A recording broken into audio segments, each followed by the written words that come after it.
Okay. You see me? Okay. Because I see nothing. I just see black screen.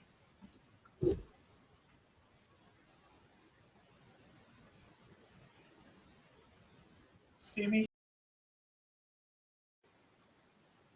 Now, can you see me? Just a second. The camera is working, so I have to, just a second.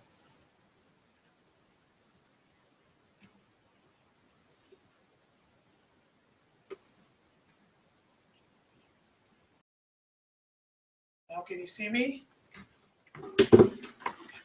Oh, sorry. Can you see me now? Hello?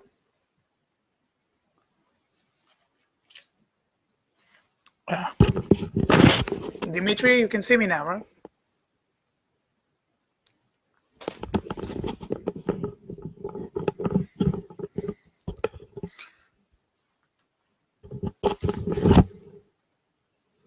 Dimitri? Okay, and you can hear me also. So you want me to start or you want to say a few words? I can start. Okay, so I will start now. Bye.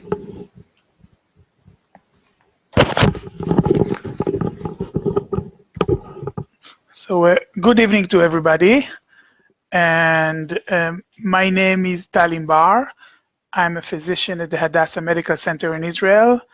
First of all, I want to tell you that these times are not easy times for all of us.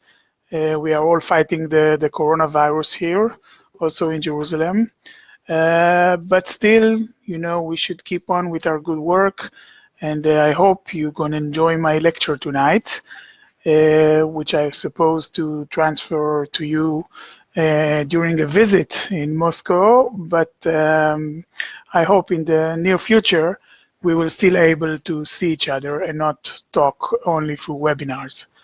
So as I said, I'm working here in Hadassah. My specialty is obstetric and gynecology, and the subspecialty is reproductive endocrinology and infertility, and I'm a specialist in assisted reproduction technologies.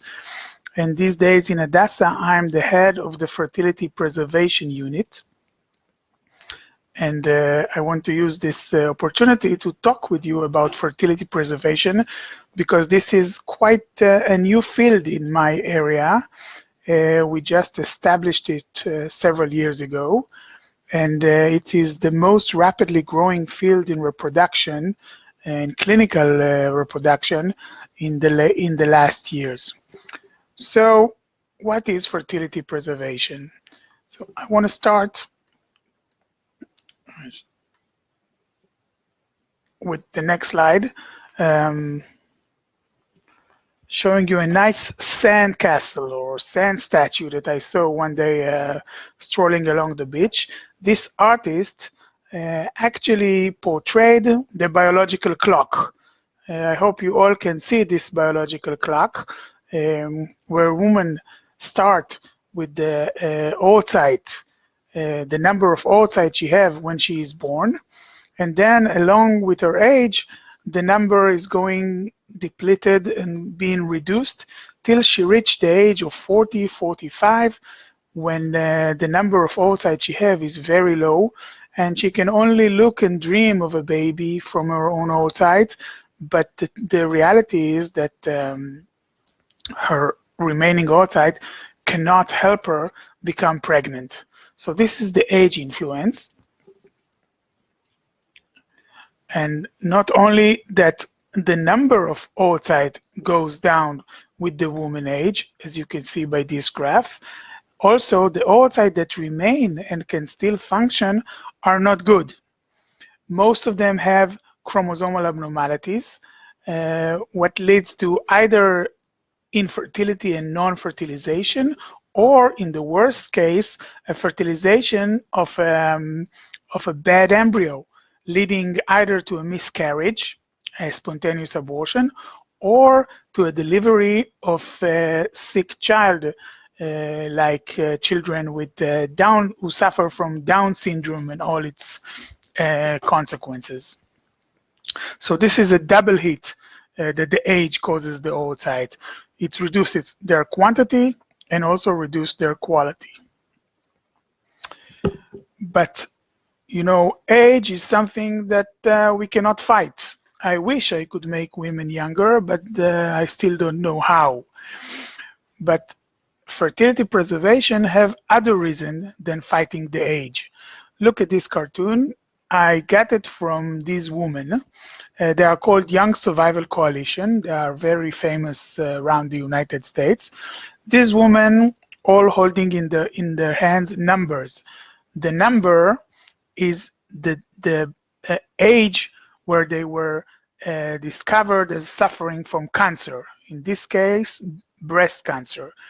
You can see that the ages are very young, from 23 on your right side until 44.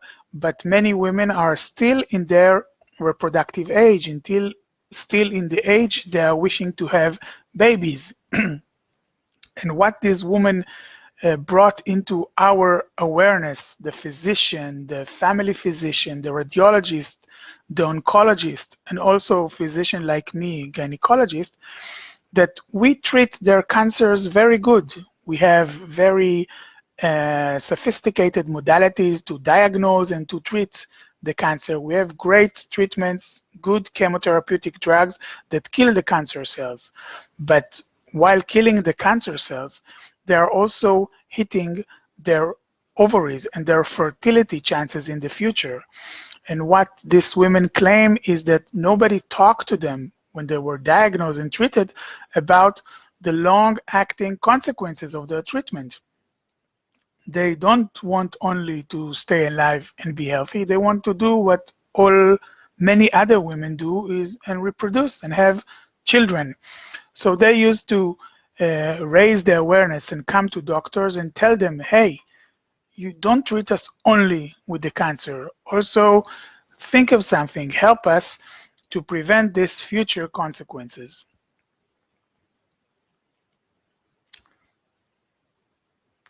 So they used to give doctors flyers and go into media and tell many facts and concerns that they have. And some of them are very interesting. Like, did you know that up to 90% of young cancer patients are at risk for infertility because of the treatments? And they were asking, are you telling this to your patients?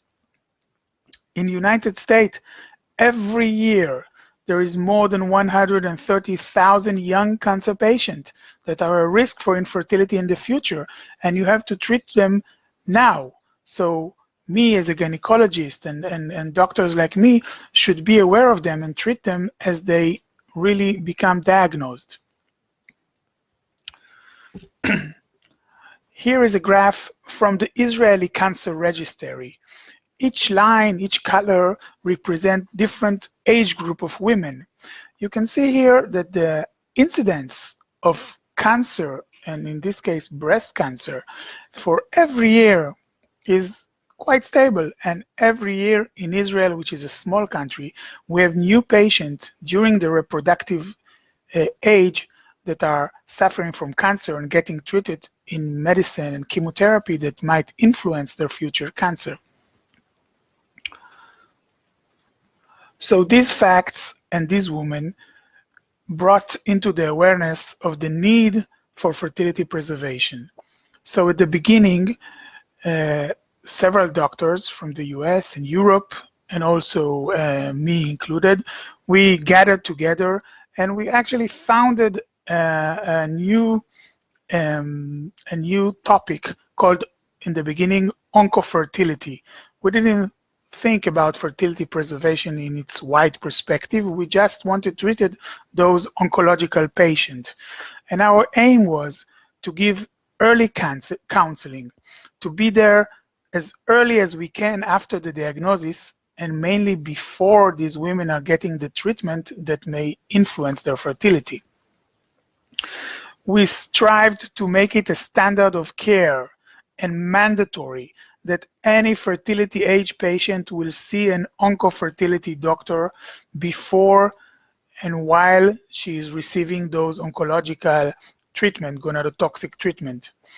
And we fight to show our colleagues, mainly oncologists and doctors, that the procedures and the actions that we offer to these women and men, by the way, are not delaying their cancer treatment and definitely doesn't cause any harm to the patient, following the rule of primum non nocere. First, do no harm. So we started thinking, hey, how does this chemotherapy and radiotherapy and treatment causes this infertility? So at the beginning, and even when I was a medical student, I was taught that chemotherapy damaged dividing cells, damaged the DNA. And while doing so, they damage also the oocyte. But, hey, think about it. Oocyte is one of the cells that is dormitory for much of the woman's life. He doesn't divide. He starts divide only while going out and start maturing toward ovulation. He does not, millions of oocytes sit still and doesn't divide during the woman's life until they get ordered to do so. And shortly, without going into further details and basic science, a research from Israel, from colleagues of mine, has shown what we think is the right theory about this damage to the oocyte, to the ovarian cells. Those oocytes have molecular mechanisms that keep them dormitory, keep them asleep for many years. And while giving a woman chemotherapy, we damage those mechanisms, we damage those proteins that are supposed to preserve the oocyte stable and not dividing. Because of that, the oocyte will start to mature and divide. This time, when she is maturing and dividing, it's not the right time. It's not the time the woman plans to get pregnant. And also, it's in the time that the woman will be exposed to chemotherapy. So the woman loses her ovarian reserve to mature and to die from the chemotherapy.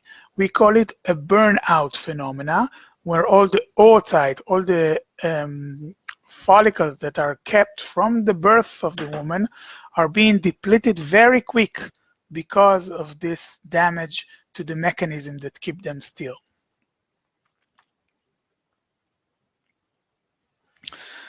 Just to show you that I'm not talking rubbish, is here a statistical data that you see taken from women with cancer.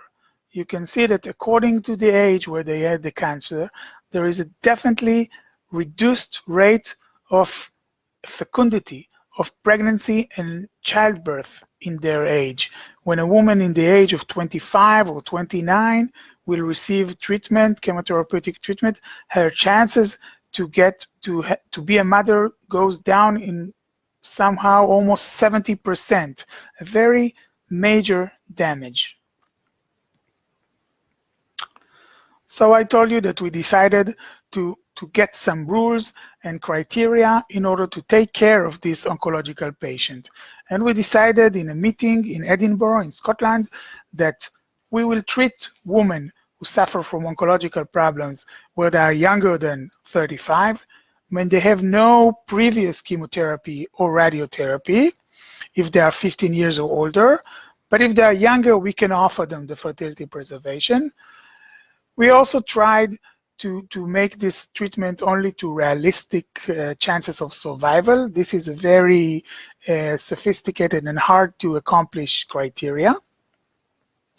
Of course, we treat them only if there is a high risk to damage their ovaries. And some of our treatment still demand an informed consent and are not offered to everyone.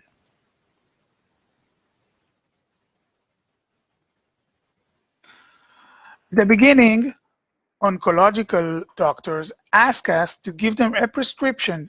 They want to know exactly how much or which drug will cause ovarian damage or sperm damage and will need fertility preservation. They were reluctant to treat all women who receive chemotherapy. At the beginning, we really tried to estimate the risk of chemotherapy and specific chemotherapy treatment to the ovaries and divide them into high, intermediate, and low risk group.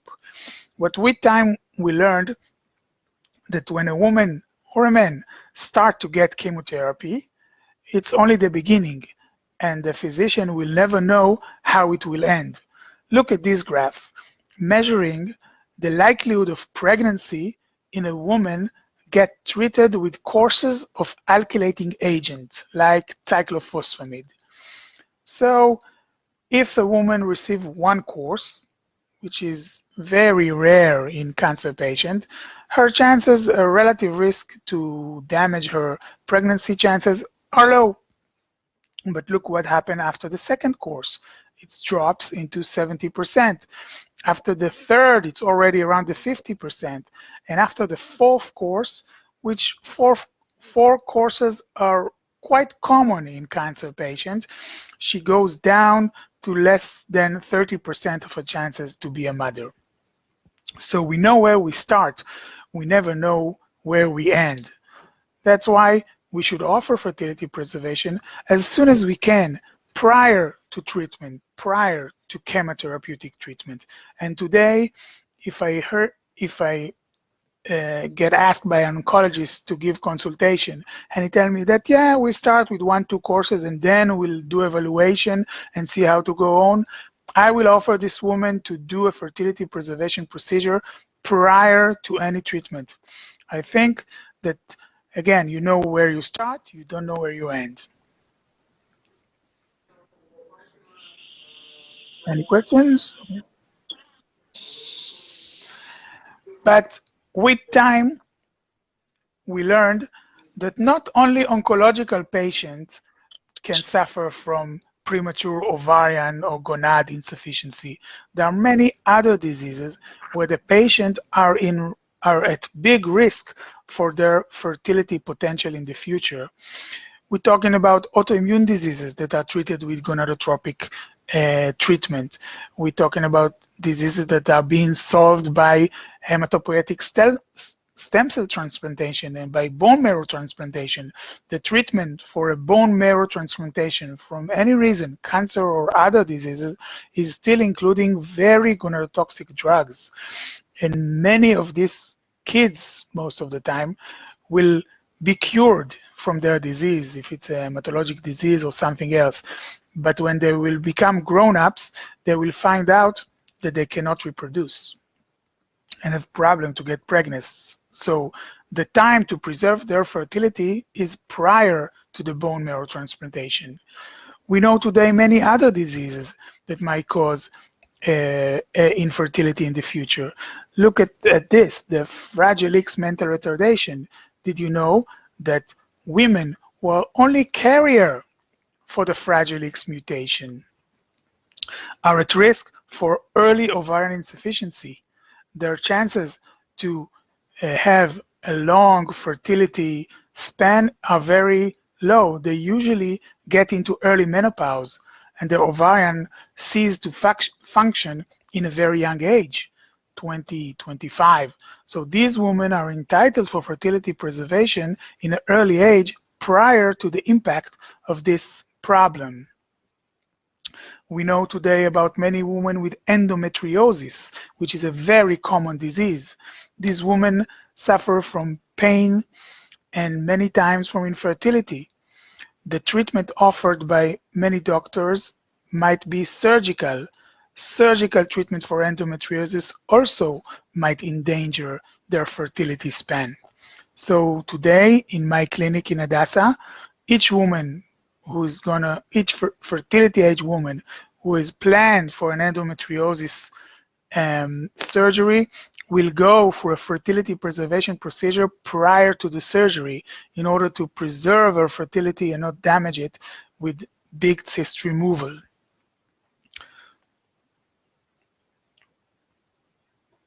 So I showed you that we now are very active in fertility preservation. When I was a student, they told me, hey, we look and see, we see how the ovary will react, don't do nothing now. But today, this practice is abandoned and is not allowed. We should be active and think about fertility preservation prior to any treatment, surgery, or diagnosis of a disease that might inflict on future fertility. And we have many options we can offer women and couples today. This is in Hebrew, but it's just to show you that the Ministry of Health of Israel, which now and then gives us instruction and guiding lines, took the fertility preservation into its account. And it's now obligatory for all doctors, and this letter is for doctors, that they will think and act through fertility preservation and will consult with a fertility preservation doctor like me before they are doing any procedures that might harm future fertility in girls. It's also instructed to the insurance company to cover these procedures if it's in need. And we now today do fertility preservation for many, many reasons. I talked about the Fragile X, but you know, in Israel, in Ashkenazi Jews, we have high frequency of BRCA mutation. This mutation causes women to suffer from breast or ovarian cancer in an early age. And in order to prevent this cancer, we offer them in a young age, around 35, near 40, to take their ovaries out, to do bilateral salpingo-oophorectomy in order to reduce their chance of having breast cancer or ovary cancer. In doing so, they damage their fertility chances. So these women now will preserve their fertility prior to any definite operation needed. And I'm not talking only about Israel. Here, look at a series of publications around the world doing fertility preservation, where this table shows when you offer the patient to preserve its fertility, in most of the cases, he will prefer to do so. And only very few of the cases will decline this option and will go straight to other treatments that might inflict their fertility. Here in Israel, it's above 90%. When you talk to a young woman and you tell her, hey, I'm going to treat you in something that might influence your future fertility and prevent you from having kids, she will say, so wait, do something to preserve my fertility, and only then treat my disease. And these are summaries from around the world. They are also doing the same. And actually, we can be very optimistic with fertility preservation, because you see here also publication from around the world showing the yield and the success rate of these procedures.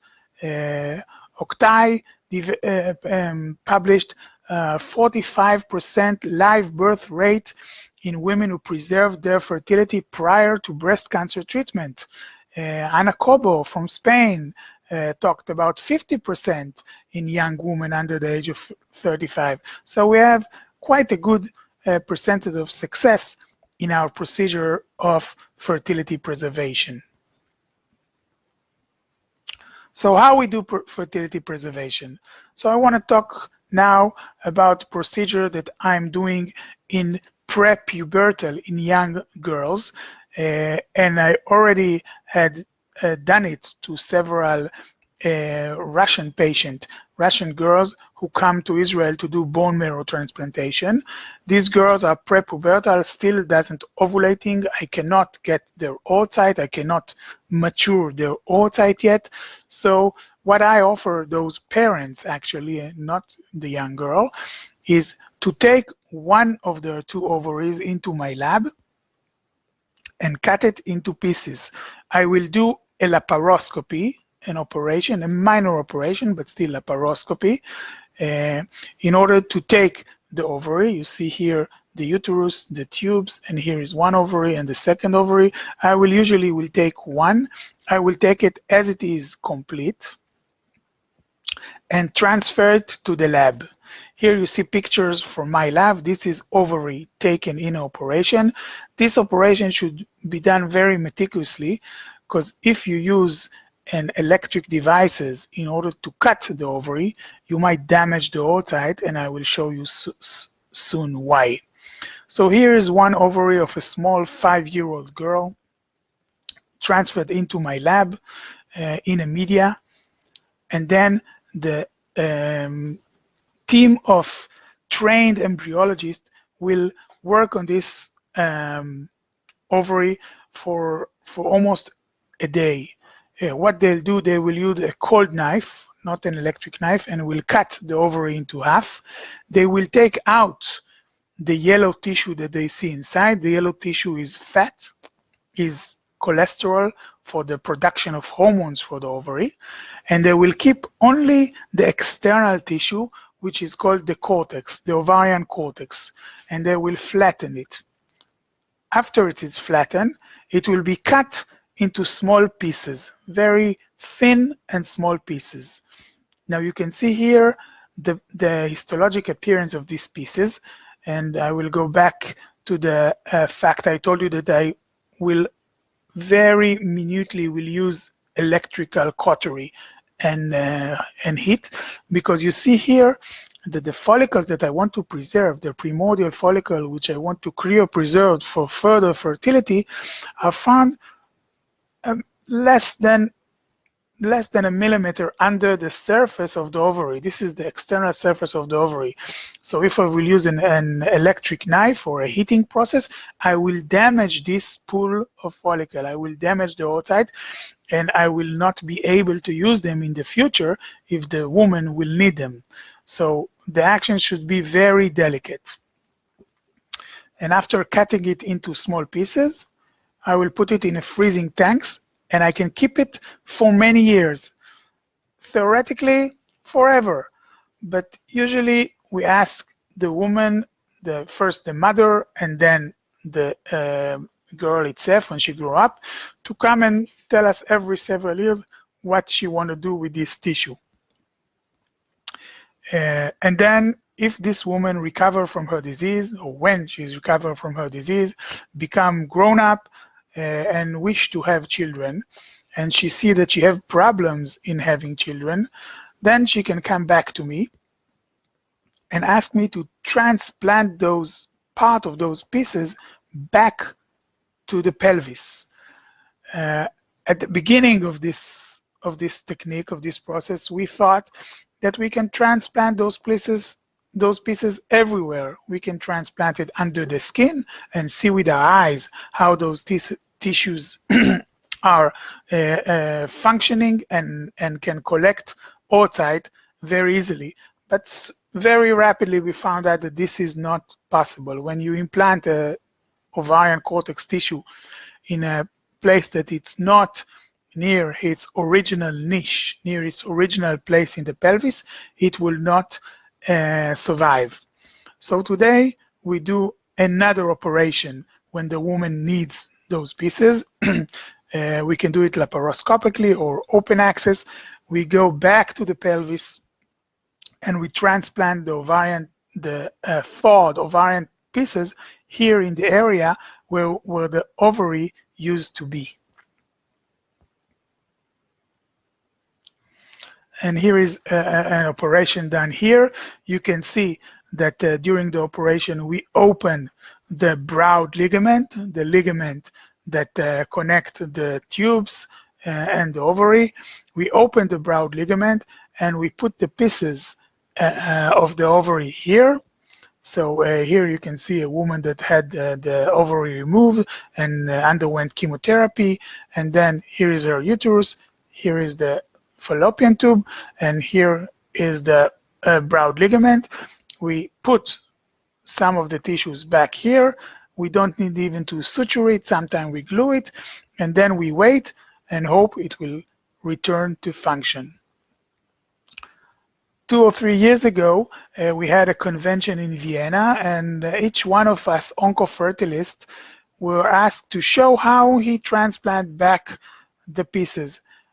I was sure that everybody do the same as I do, but to my surprise, I discovered that there are many techniques around the world how to transplant those tissues. And as we compared our result, we found out that there are many ways to skin a cat. Each of the methods, either transplanting it into the broad ligament, as I showed you, as I do here in Israel, either putting it into the ovary, the second ovary or the ovarian remnant, or on the ovary and glue it. Each one of these techniques will work, and we definitely have pregnancies and children born after using this technique. Another nice thing that we discovered after transplanting those cortical stripes to girls that had been suffer from ovarian insufficiency, that those girls not only suffer from infertility and cannot get pregnant, they also suffer from hormonal deficit. They complain about menopausal symptoms, heat, and sometimes osteoporosis due to the hormonal deficiency they have because the ovaries are not functioning. And when you test the woman after you transplant those cortical pieces, the first thing you see is that the hormonal function, the production of estrogen, is renewed very quickly. And they come and tell me after the surgery for the transplantation, hey, we don't have hot flushes anymore. We don't suffer from menopausal symptoms. And in blue, you see the return of this hormonal function, which is more substantial than the number of pregnancies we achieve in these women. But still, we have pregnancies in a good number. I know that there is one doctor, a Danish doctor, that try to use this technique as a treatment to menopause. He thinks to offer a woman at the age of 35, 36 to go for the operation and have some of her ovary removed and cut to places. And then when she is older, 50, 52, suffers from menopausal symptoms, she can come back and have her own pieces transplanted to produce hormones. It might work, but I don't know yet. We found out during this operation is that not only that we freeze tissue, that sometimes from the tissue, oocytes are falling into the media. And I know now to collect those oocytes and mature them and freeze them as oocytes, an action that might defer or will help them to become fertile without the need of a second operation of transplantation. You ask about the how common is this procedure. So it depends, but usually I have 1 or 2 per month. 1 or 2 per month, around 30 to 40 per year. And we do it now for more than 10 years, so I have an experience of hundreds of patients. Transplantation of the tissue is less common because many of the women or the little girl that gives the ovary are still not at the time that they want to use these ovaries. Some of them, to our joy, don't need them. The other ovary that we don't touch it, the second ovary, still functions some way in part of the woman, so they don't need the tissue. They have oocyte from the other ovary. So transplantation is less frequent, but we here in Hadassah have more than 20 patients that were transplanted now, and we count 16 live births, 16 babies that were born here in Hadassah only from this procedure. Of course, many of the women use also other fertility preservation techniques, so they won't need the tissue. They will suffice in a less invasive procedure in order to get pregnant. And I will talk about it in a minute. So here, a paper that we published recently about our finding of the ability to get oocyte from the media without the need to use the tissue. And you see here that we get this oocyte in the media also from very young girls, premenarche girls. And we even showed that in my youngest patient that had the operation was 2 months old. She suffered from childhood cancer. And even in these patients, we can find oocyte and mature them in the lab.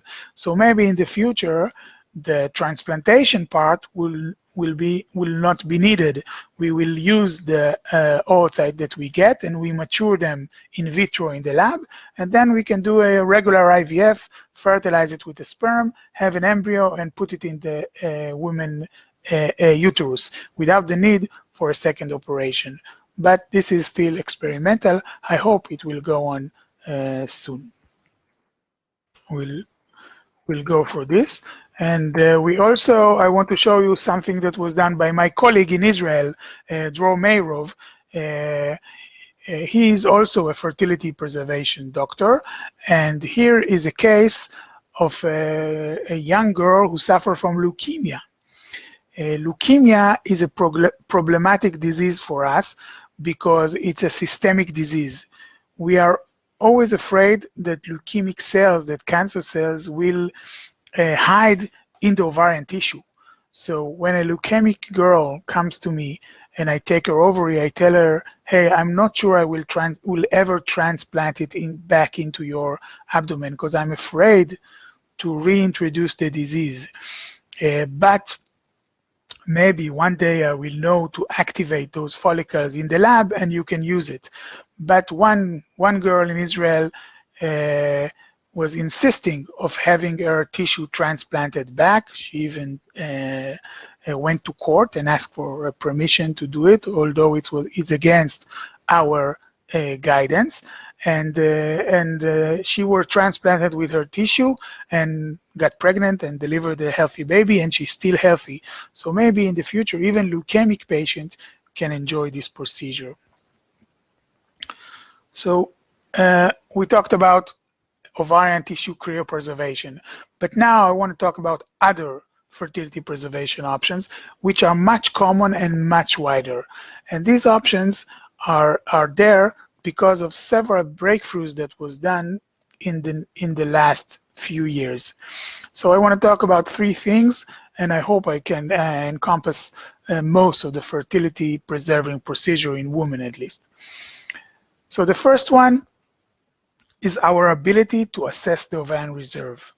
And then I will talk about our modern freezing technique, which changed the whole subject, the whole field for me and for other fertility doctors. And also for a stimulation that we just learned that we can do it, which is a random start ovarian stimulation. So let's start with the ovarian reserve. So in order to preserve the ovarian reserve, we have to know to assess it, to see if she had a reserve, if the reserve was damaged. And when I was a student, and still in some places, people relate to the return of menses as a marker of ovarian reserve. I will show you that it is a very bad marker. And if there is something that I want you to remember from the lecture, is not to use this marker for the ovarian reserve. We have other measurement today, like AMH and antral follicle count, which are much reliable and helpful. So if you look at the ovarian reserve as a return of the menses, you can see the graph here from the clinical oncology that all of these women in the graph are women who have regular menses after chemotherapy. But you can see that most of them suffer from infertility. High percentage of them, although having return of regular menses, still suffer from infertility, mainly the elder patient, but also the young patient.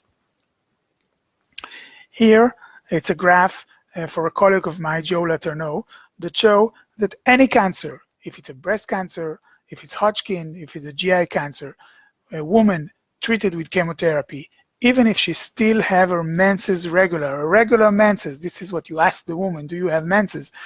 And she said, yes, I have regular menses. Still, a large proportion of them will not get pregnant and will suffer from infertility.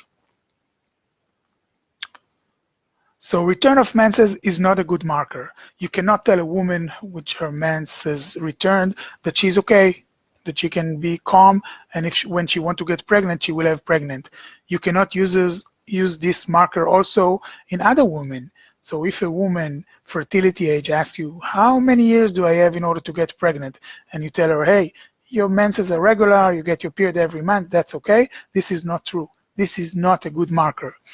We know today that the best markers for the primordial follicle pool, the real ovarian reserve, are produced by granulosa cells that are surrounding this primordial follicular pool. We call it AMH, the anti-Mullerian hormone. It's a glycoprotein produced by these granulosa cells, and its levels are very accurate and coordinate to the ovarian reserve. We can also now, with a sophisticated ultrasound technique that we have also here in Hadassa, measure the follicles, the small follicles, the follicles that measure less than 9 and 8 millimeters in the ovary, and by counting them, we can assess the ovarian reserve. This is called antral follicle count. So look here, AMH is a glycoprotein that you can measure it through a simple blood test. And the beauty of this blood test, not only that it is accurate, you can take it in any day of the month. If in the past we invited women for a test in their third day of a period in order to evaluate her FSH level in the early cycle, now we don't care in each day which day of the cycle the woman is. We don't have to wait 2 weeks, 3 weeks in order to do this measurement. The woman comes, she talks about fertility preservation, about assessment of her reserve, she do the blood test and we get the result, and we know her AMH level. And if it's high, it's a good level, she have a good reserve. If it's low, below 1 nanogram, she have bad reserve. Her chances that we can preserve her fertility are lower, and if it's below to 0.4, then it's a poor, very poor consequences. So we use now the AMH in order to measure ovarian reserve.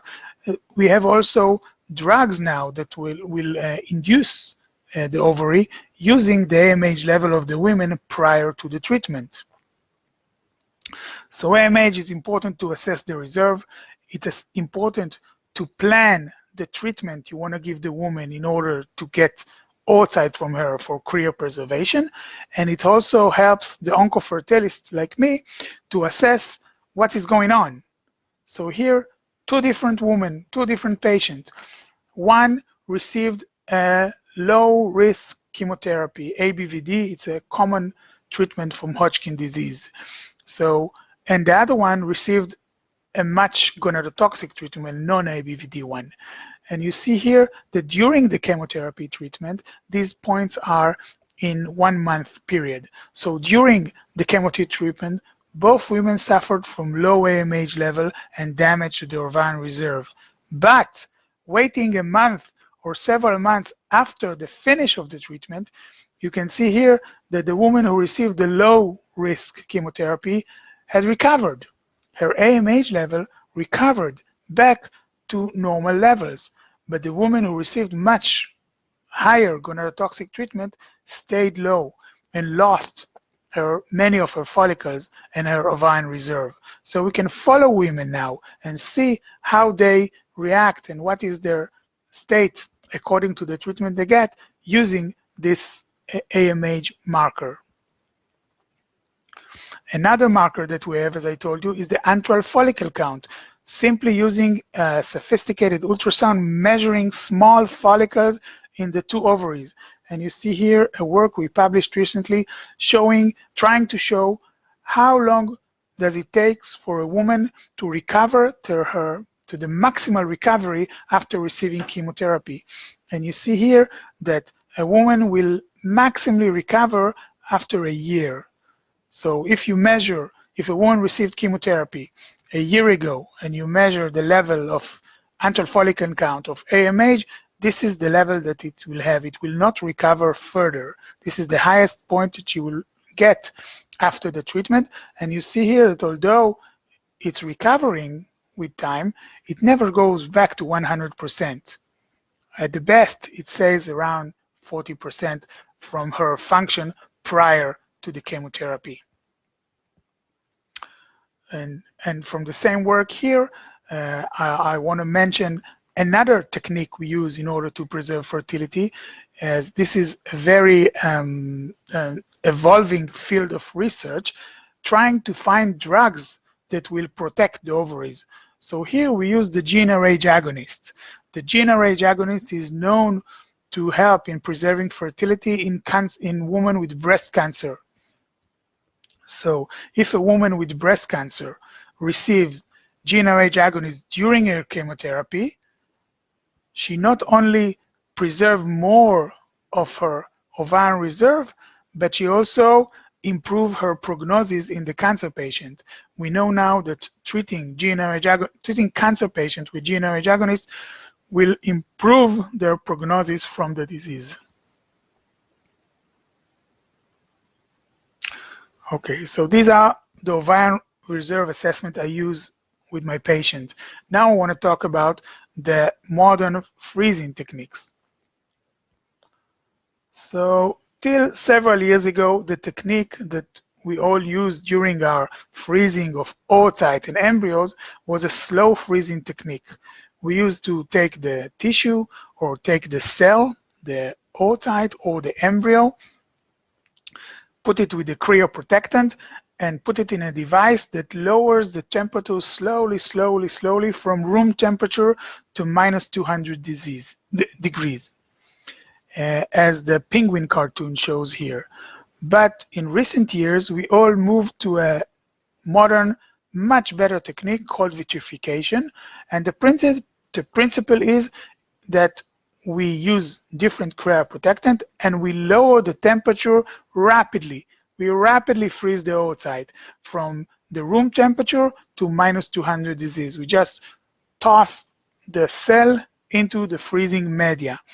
And it's called vitrification. And its advantage is that ice molecules, ice fractures are not being kept in the cells, causing it to explode because of the anomaly of the water. So we have a much higher survival rate of oocyte using this technique of very quick freezing, vitrification. And it's called vitrification because you see here that this is from the lab, simple media that its color is white. And when you add the cryoprotection of vitrification, the media becomes like a glass, like a vitrine, and that's he got his name from vitrification. So this tissue, this cell, is being vitrified. Okay, this vitrification process not only influenced oncofertilists like me, it actually changed the whole field of fertility, and some will say the whole the field of woman liberation and woman health because of the option of freezing oocyte. We can offer women now, these are oocyte being vitrified, and here these are the tanks of liquid nitrogen that we have in the lab where we contain and keep those oocyte for many years. Theoretically, we can keep them forever if we'll keep up the liquid nitrogen working in the tanks. So women now ask about what are the results of thawing those oocytes? Are we sure that they will survive and they are good? And I will show you here one publication from many that is appearing now. This is from Ana Cobo in Spain, which was one of the first embryologists who did vitrification. And you see here that the survival rate of this oocyte is 94–95%. Again, the age of the woman is influencing. If a woman will freeze her oocyte in a young age, she can reach almost 100%, be sure that this oocyte will survive the procedure. And older women have less success, but still it's over 80–85% in the slow freezing technique. It used to be 20–30% survival or even less. So this is a real revolution in the fertility options that we have. You also can see here that if a young woman will freeze her oocyte and come and thaw it, the chances to have a live birth in a young age are very good. Here is 100%, but it's a small amount, but it's definitely around the 50%, which are the numbers that we talk in IVF, the number of pregnancy rate. This vitrification system that it's acquiring in the clinical life caused really a revolution. Here I will show you a paper published by my friend Roy Hamburg, also working in Israel, that wrote that oocyte vitrification is like the total woman emancipation.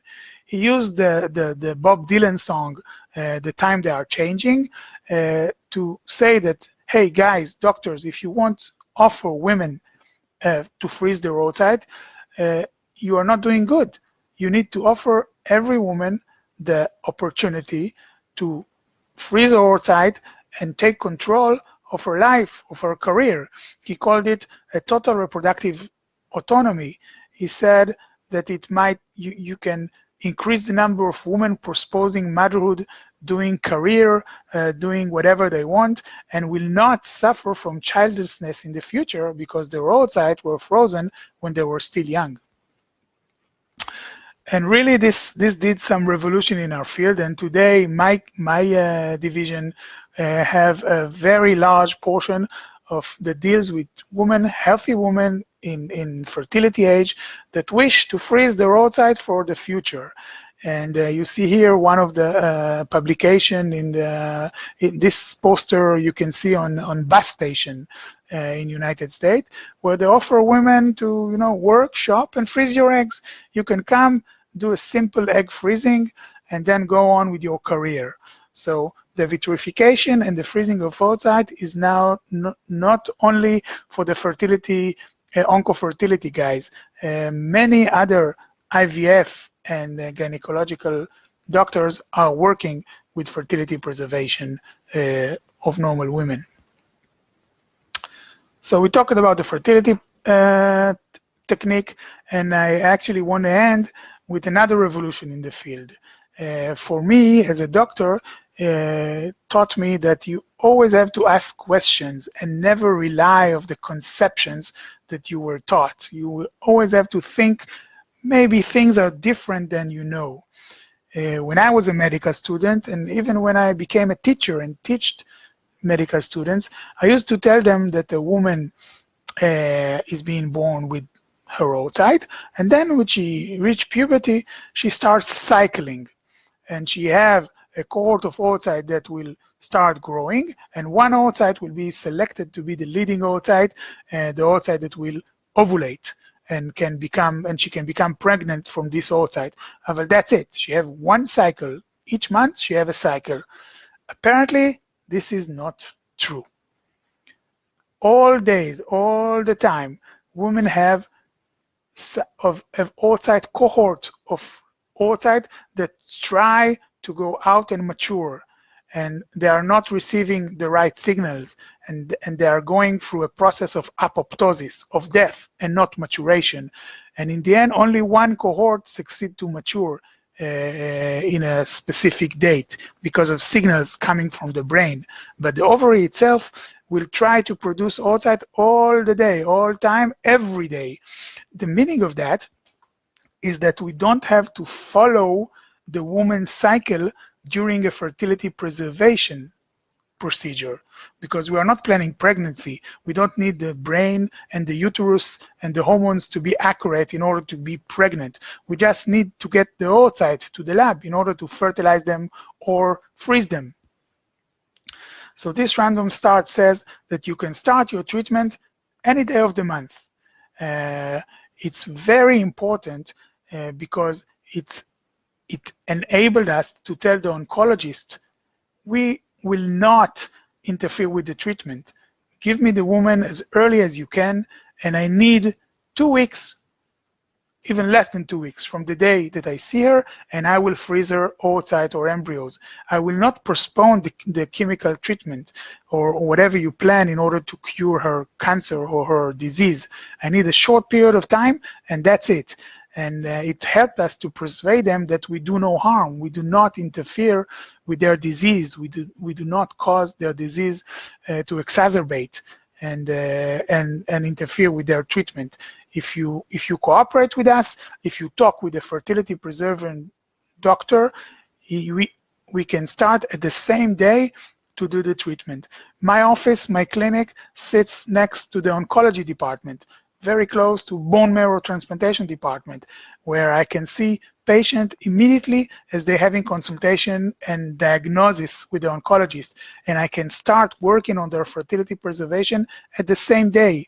I don't need to wait till this woman will get her period.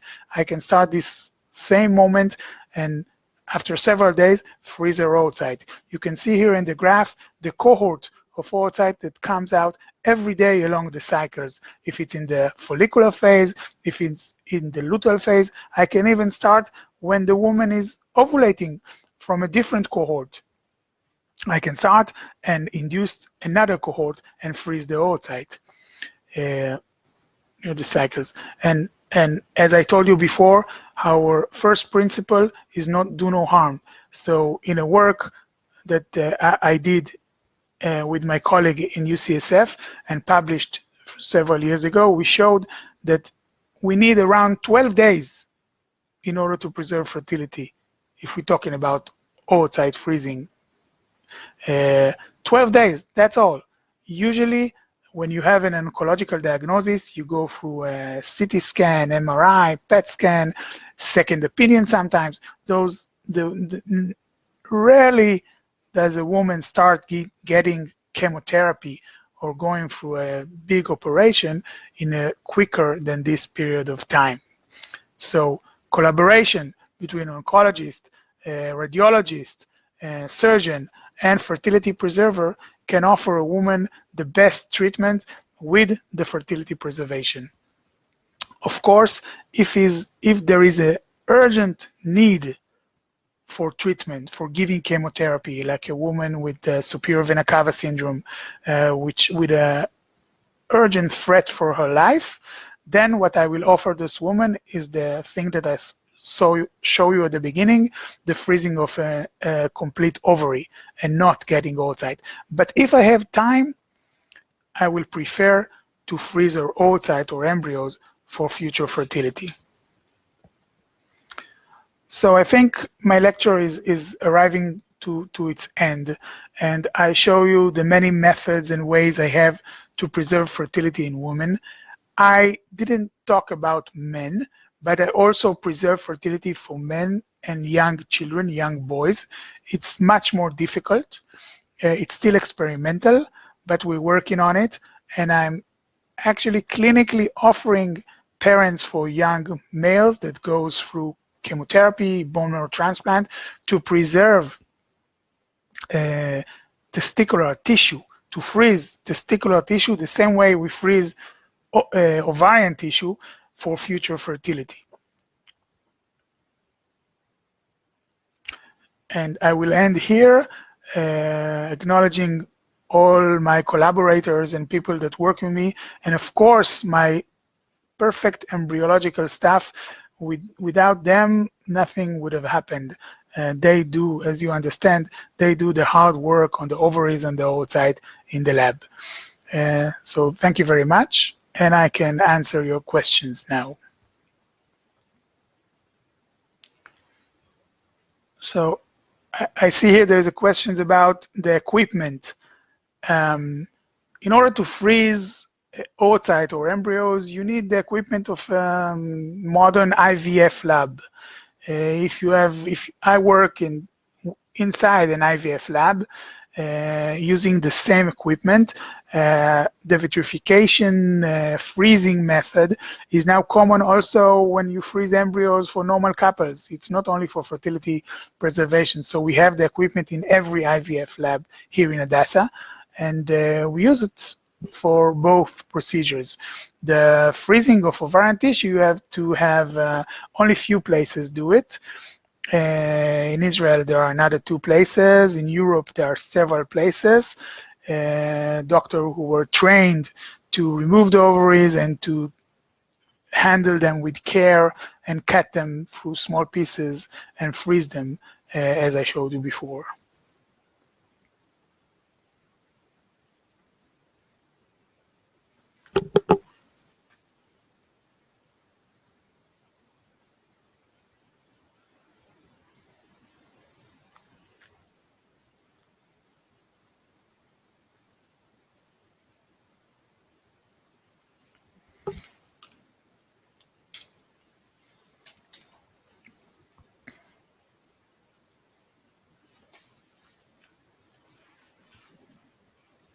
Thank you, and I hope we can meet in the near future.